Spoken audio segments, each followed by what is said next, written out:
pasado miércoles, si no recuerdo mal, presencié una charla que daba el Instituto Hueplas en el bar Simona, la socióloga Sol Prieto, la economista Julia Estrada, y también estaba Julia Mengolini, periodista, fundadora, directora, ahora nos dirá exactamente el cargo, pero de Futurock, que es una radio que ha generado a lo largo de estos años una referencia en temas de, no solo de género, sino en temas de cultura de los colectivos y la cultura joven en la República Argentina.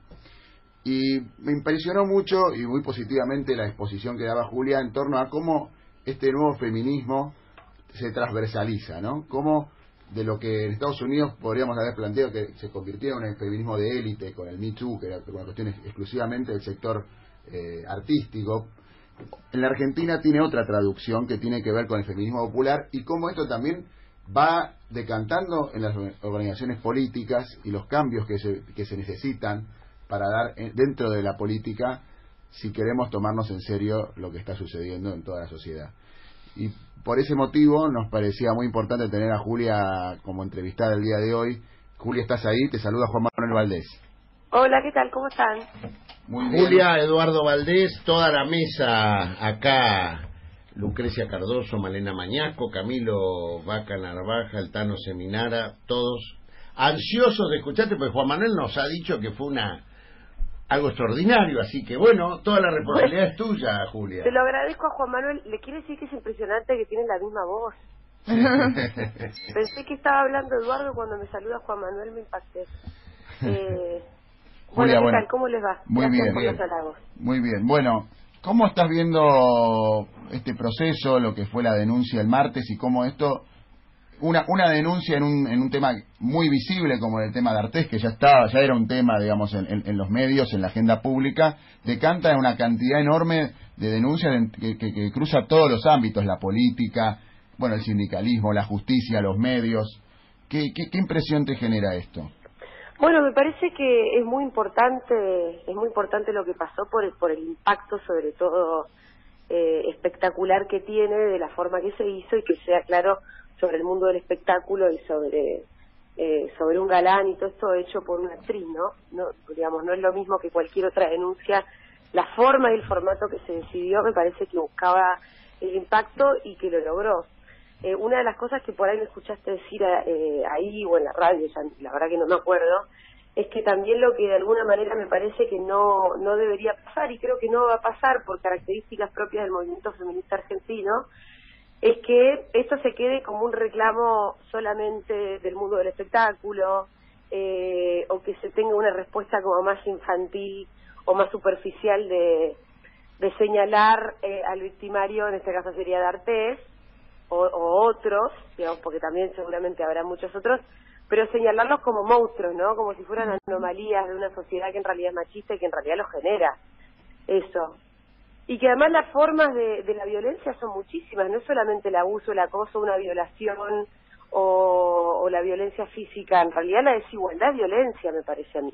Y la desigualdad, bueno, está en absolutamente todos los ámbitos donde las mujeres nos interrelacionamos con los varones, que son básicamente todos. Entonces, yo lo que decía era, ojalá que esta denuncia lo que haga es echar luz sobre todas las violencias, todas las desigualdades y todas las clases sociales. Y a mí me parece que sí, porque a diferencia, por ejemplo, del Me Too, yo creo que el movimiento feminista argentino dio de alguna manera nacimiento a actrices argentinas, por ejemplo, concretamente como colectivo, ¿no? El movimiento, o sea, quiero decir, va más bien desde abajo para arriba y no desde arriba para abajo.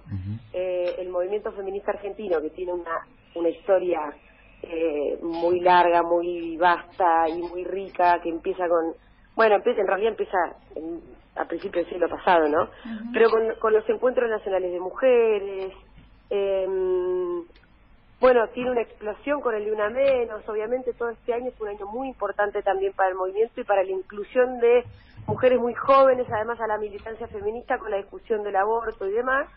Y me parece que toda esa masa y esa nueva conciencia social dio lugar a las actrices que también militaron mucho por la legalización del aborto, y ahora, bueno, se juntaron y se organizaron para darle un respaldo a la denuncia de Telma, ¿no?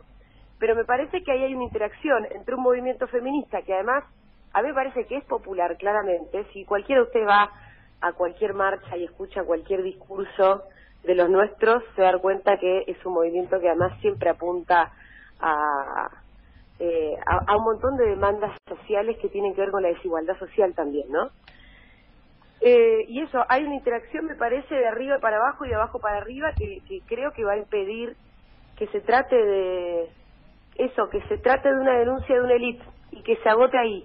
Yo creo que no pasa. Y de hecho, me parece además que hay una pequeña señal casi simbólica, que es que la consigna no es el me too, a mí también, es el mirá cómo nos ponemos. Contiene una respuesta que es colectiva y que además señala una acción, ¿no? Sí. Julia, ¿cómo estás? Camilo Vaca Narvaja. ¿Qué tal, Camilo? ¿Cómo estás? Muy bien, muy bien. Te quería consultar, ¿cómo veías? Bueno, recién lo explicabas muy bien, ¿no? Este colectivo de mujeres, ¿la ves como un sujeto, como sujetas históricas para tocar lo que es el problema de la desigualdad en el capitalismo? Porque este 27% o 32% menos que cobran las mujeres en términos asalariados, ¿ves que pueda llegar a ser un actor, una sujeta histórica para distribuir lo que es el reparto del capital en este sistema neoliberal y capitalista, tomando en cuenta que los primeros que le hicieron un paro al gobierno de Macri fueron las mujeres? Bueno, exacto, justamente te iba a decir eso, porque no es solamente empezar a pensar en la distribución de la riqueza en tanto esa brecha del 27% de la que hablabas vos. Me parece que históricamente lo que estamos viendo es que en un momento donde además avanza la derecha y a nivel global, te diría, ¿no? Porque desde Trump hasta estas latitudes, las respuestas más contundentes y a nivel de también movilización social lo dieron los movimientos de mujeres, ¿no? En Estados Unidos, el día que asume Trump, las mujeres llenaron las calles de Washington. Acá a Macri también, evidentemente, el sector, el movimiento feminista argentino también fue de los que más movilizaron en contra del macrismo, y así también lo podemos ver en Brasil, para evitar además que ganara Bolsonaro. ¿Cómo está, Julia? Malena Mañasco te Reparto saluda. igual de la riqueza, ¿no? Sí. Absolutamente, y creo que sí, yo creo que tenemos lo decía un poco en esa charla de la que hablaba Juan Manuel, que tenemos una enorme responsabilidad y que por eso también los movimientos populares están empezando a darse cuenta que claramente tienen que incluir esas demandas, y claramente además tienen que incluir a esos actores, a las mujeres dentro y al movimiento feminista. Bueno, lo dijo Cristina y la verdad que nos emocionó mucho a quienes somos militantes feministas hace mucho tiempo, en el discurso por la legalización del aborto, cuando dijo tenemos que fundar o refundar un movimiento popular, democrático y feminista. Sí. Y ahí dijimos, bueno, claro, viste, pero por supuesto, pero no podría ser de otra manera. Yo lo explico muy fácil. Si a mí me revelan las desigualdades, porque me revela la desigualdad entre varones y mujeres, me tiene que revelar también las otras desigualdades, ¿no? Entre patrones y oprimidos. Y si es al revés también, si vos empezaste a militar porque te revelaban las desigualdades entre patrones y oprimidos, bueno, también tenés que empezar a ver la desigualdad entre varones y mujeres, y esa desigualdad también te tiene que enojar y te tiene que revelar. Por eso me parece que es tan evidente y obvio, y ya era hora que empezara a ocurrir, este lazo, esta alianza entre el movimiento feminista y los movimientos nacionales y populares. Y por eso también a mí me cuesta mucho entender el feminismo de élite o el feminismo de derecha. Quiero decir, a mí la verdad que el feminismo de los penatos no me conmueve para nada, porque yo no entiendo cómo los penatos se puede revelar tanto entre la desigualdad entre varones y mujeres en general, pero después aplicar un programa, o por lo menos aplicarlo ella directamente no, pero hacer parte de un gobierno que aplica un programa que está hambriando al pueblo argentino. La verdad que yo no lo puedo entender, ¿no? Me parece que en realidad la relación es evidente, de la que estoy hablando, ¿no? Eso. Julia, brillante. Mira, para un viejo choto como yo, brillante tu explicación. Pero viste que no era tan difícil, Eduardo, darte cuenta. No, muy buena, pero bueno, pero es un razonamiento muy lógico, muy bien.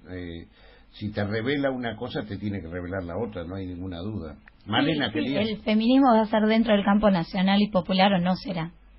Sí, me parece que sí. Sí, bueno, qué sé yo, también puede tener algunas otras formas, ¿no? Pero sí, va por ahí. ¿Cómo estás, Julia? Igual te quería sacar un poco y preguntarte, vos que sos una mujer de medios, felicitaciones por los 2 años de Futurock. Gracias. En realidad fueron 2 años de comunidad los que festejamos el otro día, ¿eh? Ya tenemos 2 años y medio de existencia en la radio. Okay. La comunidad es, bueno, esa sociedad de oyentes que nos banca, que nos sostiene económicamente. Sí, habría también de preguntarte un poco más, pero te quería consultar a vos cómo te pareció el tratamiento de los medios de este caso, de la denuncia de Telma y de todas las denuncias de abuso sexual que han habido durante estos últimos días. Y qué sé yo, hay de todo, porque todavía tenés obviamente profesionales diseminados que saben mejor de lo que están hablando, y para otros es una novedad. A mí de esto lo que te puedo decir, me causa mucha gracia lo compungidos que pueden estar algunos comunicadores, que el tipo Yudica, viste, llorando en televisión cuando la vi a Telma, y no advertir la enorme cuota que ellos ponen para que esto suceda también, ¿no? Esta era otra de las cosas que yo decía. El discurso de los periodistas, incluso las historias que contamos en las ficciones, en la televisión argentina, aportan muchísimo a la desigualdad y una cultura machista.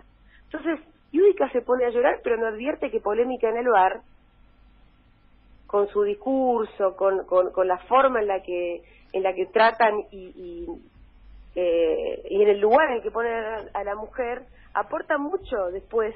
Quiero decir, aporta a una cultura machista cuya expresión más espantosa después es una violación o un femicidio. Entonces, es gracioso que se pongan así tan alertas, de pronto Tinelli lo mismo.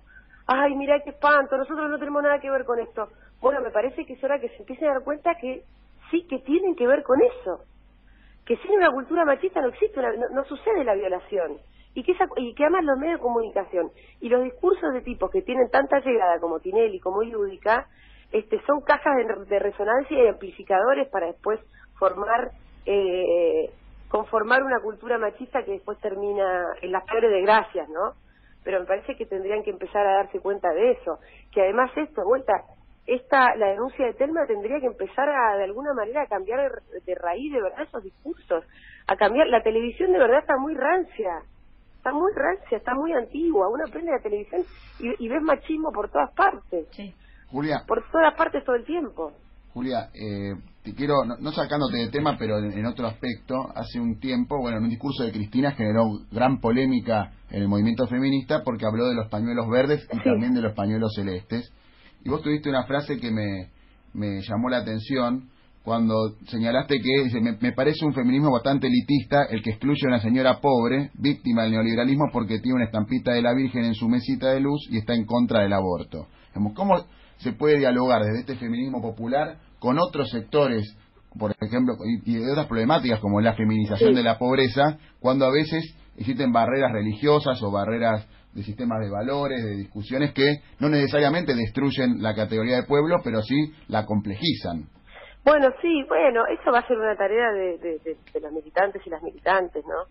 Ir viendo cómo se hace, pero sí me parece, yo en ese momento también lo que dije fue que me pareció que Cristina había haciendo un poco de exégesis, ¿no?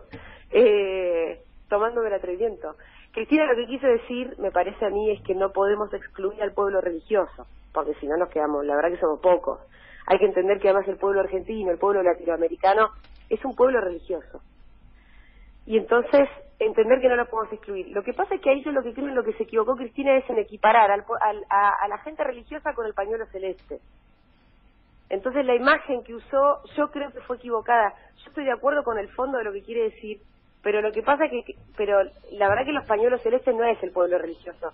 El pañuelo celeste surge además como una respuesta, como una reacción al pañuelo verde, como no es un pañuelo que tenga sus propias luchas, sino que lo que hace es ir en contra de la lucha por la ampliación de derechos del pañuelo verde. En realidad quienes ves con los pañuelos celestes es gente muy muy horrenda con la que no se puede dialogar, ¿no? Yo creo que lo que tenemos que buscar es dentro de ese pueblo religioso con quienes sí podemos dialogar, con quienes sí tenemos cosas en común, y seguramente vamos a encontrar muchísimo, porque la verdad es que cuando vos vas a los barrios, la gente tiene su estampita con la Virginia al lado de la foto de Cristina, la foto de Perón, la foto de Vita. Bueno, ahí es donde tenemos que buscar puntos en común, claramente, ¿no? Y me parece que si eso va a ser una tarea de la militancia territorial, yo no creo que sea demasiado difícil, porque de verdad son muchos los puntos en común. Y a su vez la militancia también va a tener que tomar cartas en estos temas, ¿no? Yo siento que también la política tiene que aprender mucho y modificar muchas conductas, ¿no? Pero sí, claro, Eduardo, por supuesto. Ahí yo también, yo soy muy crítica, yo militaba de muy chica en la facultad, en una agrupación embrionaria de la Cámpora, que fue previa, que después terminó conformando lo que hoy es la Cámpora, y yo la verdad que desde muy chica también que veo muchas actitudes muy machistas. Yo lo contaba en la charla el otro día que vio Juan Manuel. Yo cuando era chica, bueno, ahí veíamos muchos cuadros, viste, de pibas que eran un fuego militando y que ahora yo no sé dónde están. Realmente no sé dónde están. Y a los pibes sí lo veo, son diputados, son dirigentes. ¿Qué pasa en el camino? Ese techo de cristal, el famoso techo de cristal, existe una carrera política, también en el camino militante. Yo creo que ahí hay que empezar a mirar un poco también, y bueno, en muchas otras conductas. Ya estamos viendo algunas denuncias también a compañeros que no, la verdad que no nos gustaría ver, pero bueno, ahí están, porque claro, digamos, ser del campo nacional y popular no te excluye para nada. Absolutamente. Y yo te diría, ojalá que demos el ejemplo, ojalá que las orgas nuestras den el ejemplo en este tiempo, ¿no? Que no se cierren y que no vean en esto un ataque externo, sino que sirva para que lo que predicamos para otros sectores lo cumplamos nosotros mismos, ¿no? Sí, absolutamente de acuerdo. Sí, Julia, sí. Lo dejamos ahí, por ahí la semana que viene volvemos a conversar con vos, porque queremos ver cómo evoluciona este tema que nos llega tan de cerca, pero que debemos afrontarlo. ¿Te parece? Dale, les mando un abrazo. Un beso grande, gracias, Adiós, chao.